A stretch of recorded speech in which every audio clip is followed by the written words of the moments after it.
Você não está aqui por acaso. Rick Warren.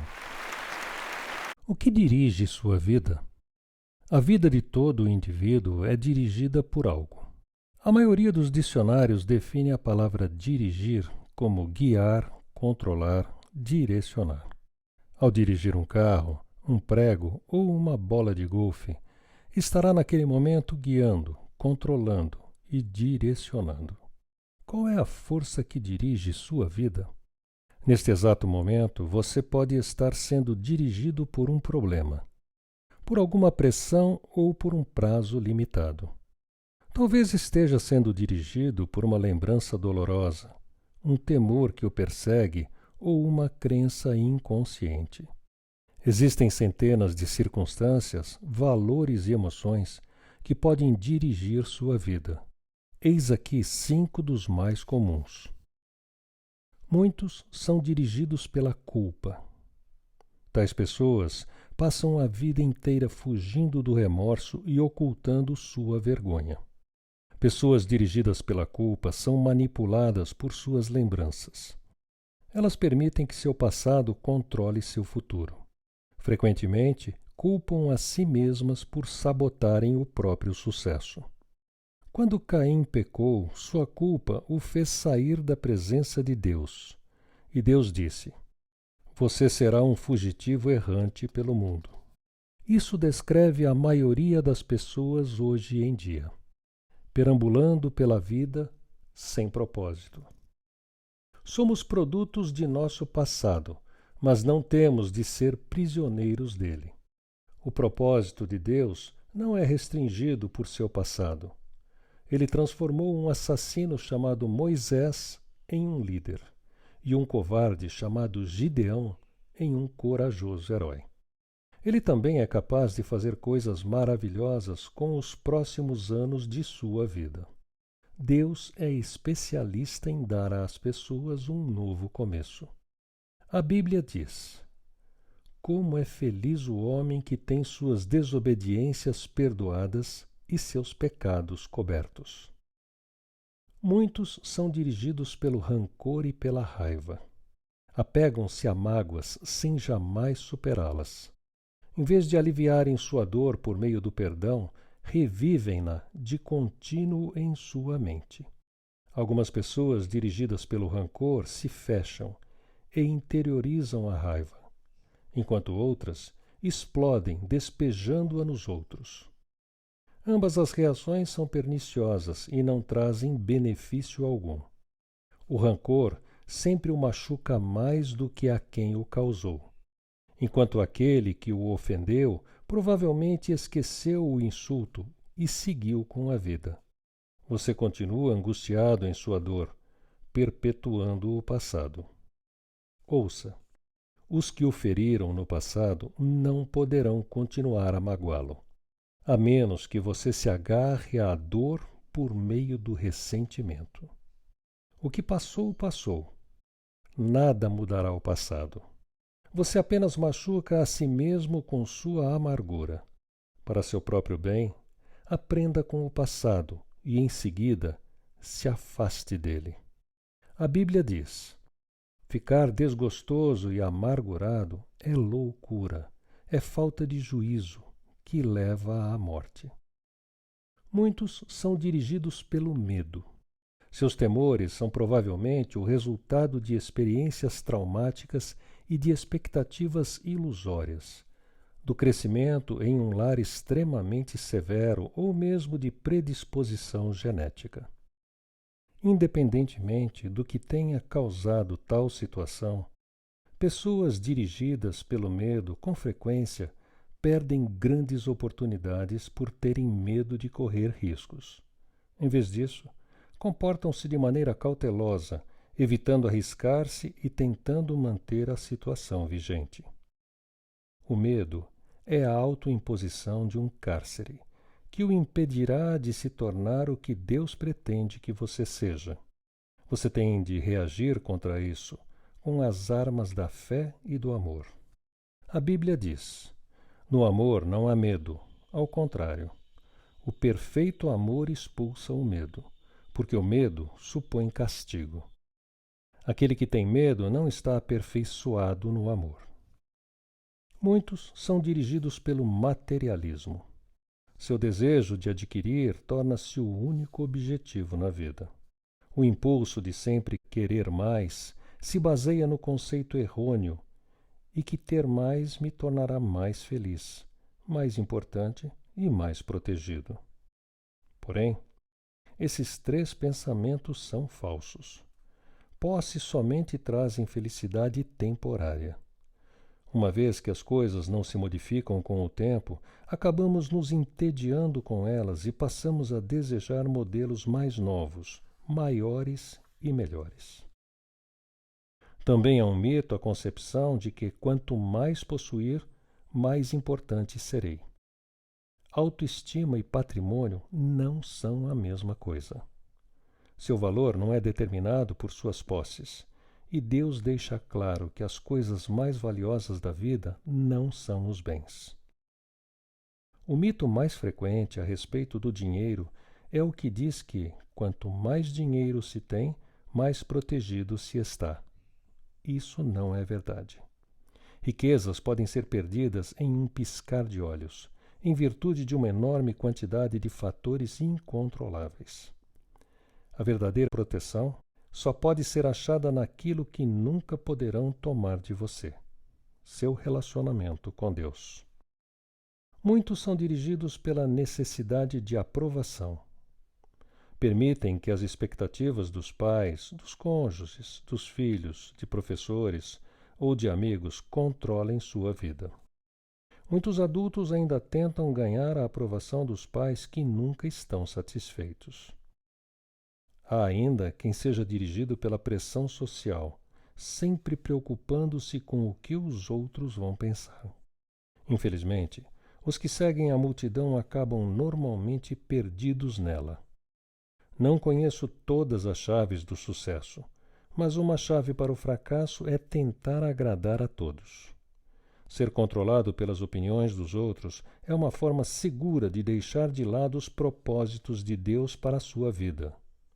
Jesus disse: ninguém pode servir a dois senhores. Existem outras influências capazes de dirigir sua vida, mas todas levam ao mesmo impasse potencial, não aproveitado. Estresse desnecessário e uma vida não realizada. Por isso, nada é mais importante do que conhecer os propósitos de Deus para a sua vida. E nada pode compensar o prejuízo de não conhecê-los. Nem o sucesso, nem as riquezas, nem a fama, nem os prazeres. Sem um propósito, a vida é um movimento sem sentido, uma atividade sem direção e acontecimentos sem motivo. Sem um propósito, a vida é trivial, mesquinha e inútil. Este livro apresentará os 5 propósitos para os quais você foi criado. Mas, primeiro, vejamos alguns benefícios práticos de ter uma vida com propósitos. Conhecer o propósito de sua vida faz com que ela tenha sentido. Quando a vida faz sentido, você é capaz de aguentar quase tudo. Sem isso, tudo é insuportável. Sem Deus, a vida não tem propósito algum. E sem um propósito, a vida não tem significado.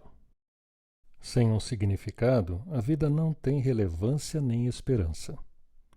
Na Bíblia, diversas pessoas expressaram sua falta de esperança.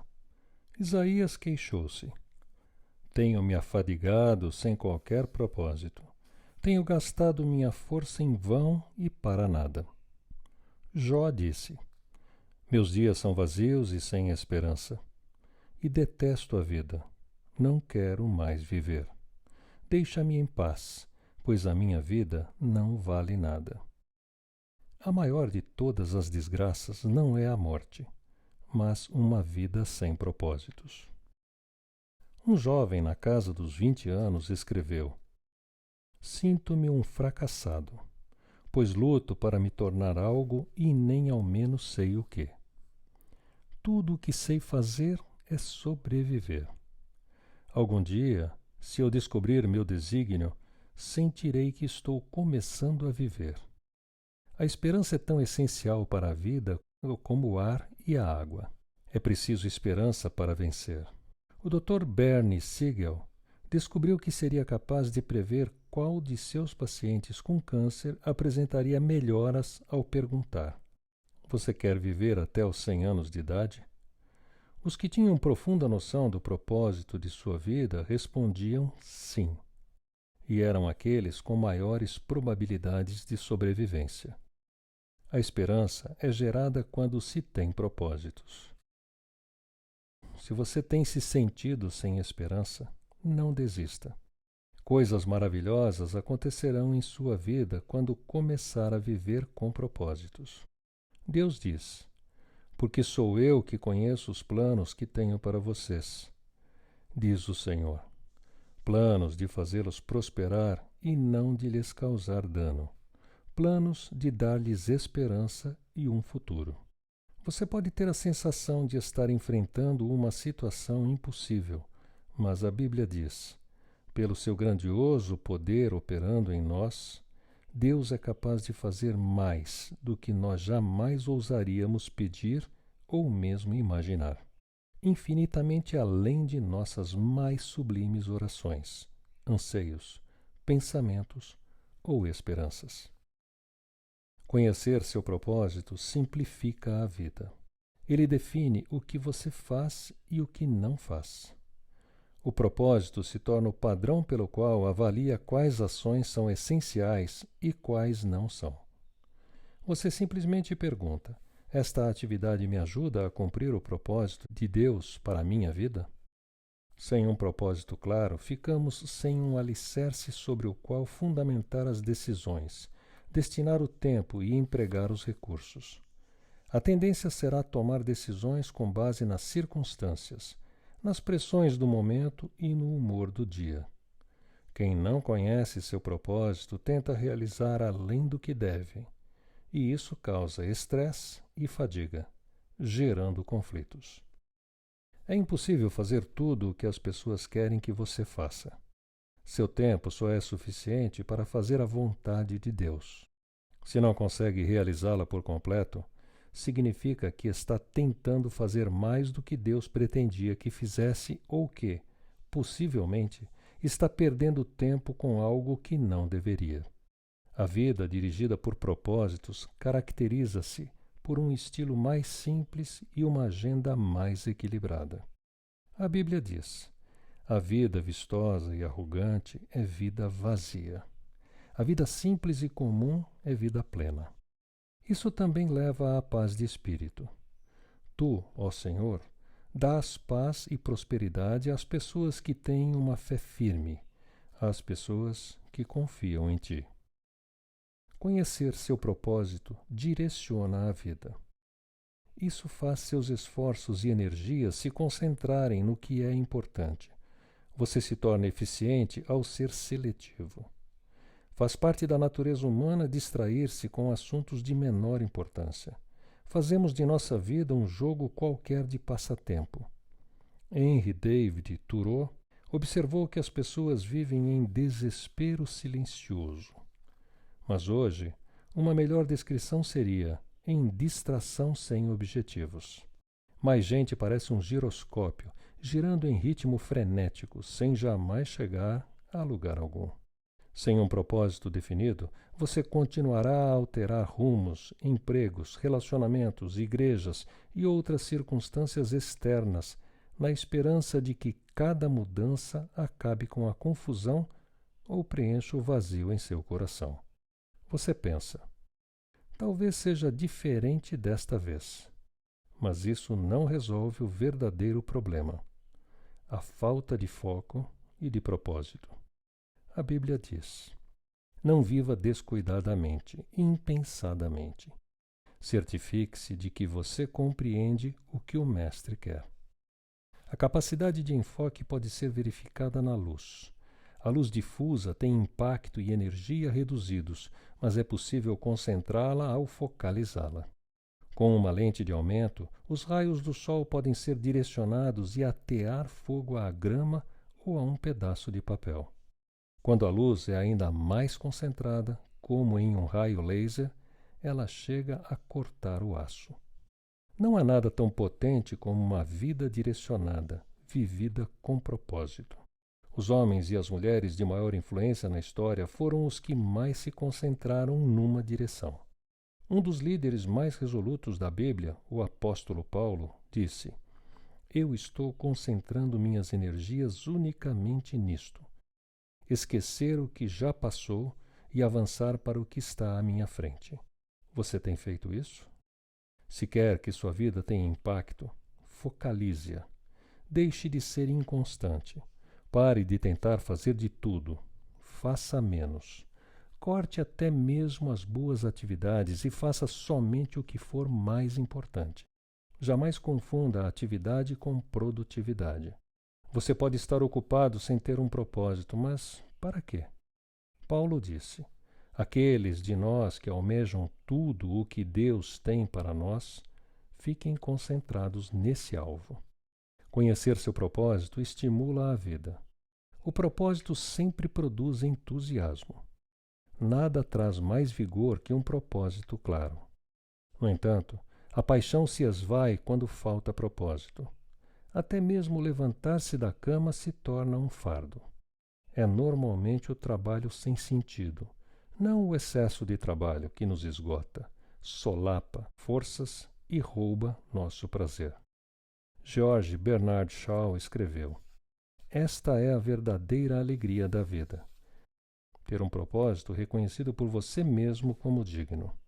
Ser uma força da natureza em vez de um exaltado e egoísta repleto de ressentimentos e de frustrações, sempre reclamando que o mundo não se devota a torná-lo feliz." Conhecer seu propósito prepara-o para a eternidade. Muitas pessoas passam a vida tentando criar um legado a ser deixado sobre a terra. Querem ser lembrados quando partirem. Entretanto, o que em última análise mais importa não é o que os outros dizem sobre sua vida, mas o que Deus diz. O que não percebem é que todas as realizações acabam sendo superadas, recordes são quebrados, reputações desvanecem e homenagens são esquecidas. Certa vez li a respeito de um estudante universitário que tinha como meta ser o campeão de tênis da faculdade. Ele se sentiu orgulhoso quando seu troféu foi posto em um local de destaque na sala de troféus da faculdade. Anos mais tarde, alguém lhe enviou o troféu pelo correio. Fora achado em uma lata de lixo quando a escola foi reformada. Aquele homem disse: "No devido tempo, todos os troféus serão jogados no lixo por alguém."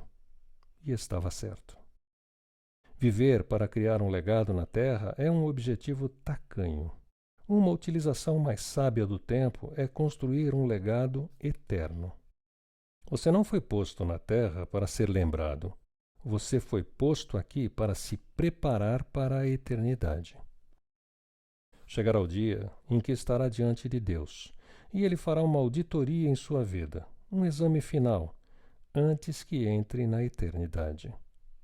A Bíblia diz, lembrem-se, cada um de nós estará pessoalmente diante de Deus para ser julgado por Ele.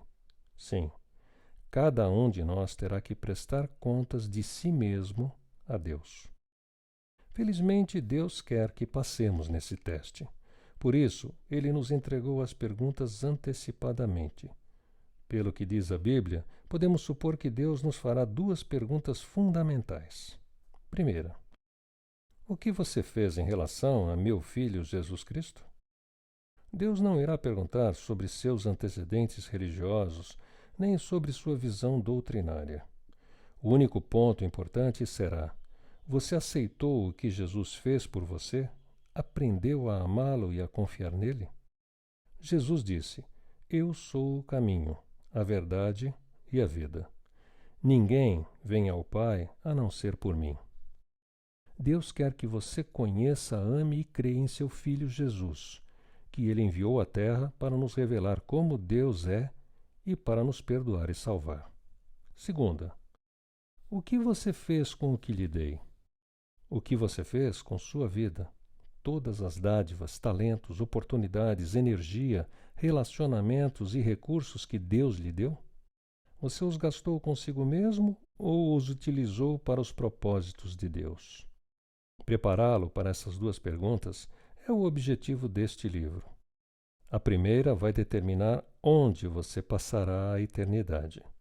A segunda determinará o que você fará na eternidade. Ao terminar este livro, estará pronto para responder a essas duas perguntas. Um tema para reflexão. O que dirige sua vida? Perguntas para meditar. Se você pedisse à sua família e a seus amigos que descrevessem o que dirige sua vida, que impulsos ou motivações acha que mencionariam? Por que, em sua opinião, a maioria das pessoas não é dirigida e guiada pelo propósito de suas vidas? Que hábitos, mágoas, dificuldades ou medos poderiam impedi-lo de começar a viver e a aproveitar o propósito de Deus para a sua vida? Para explorar mais essas questões, visite o site www.propósitos.com.br.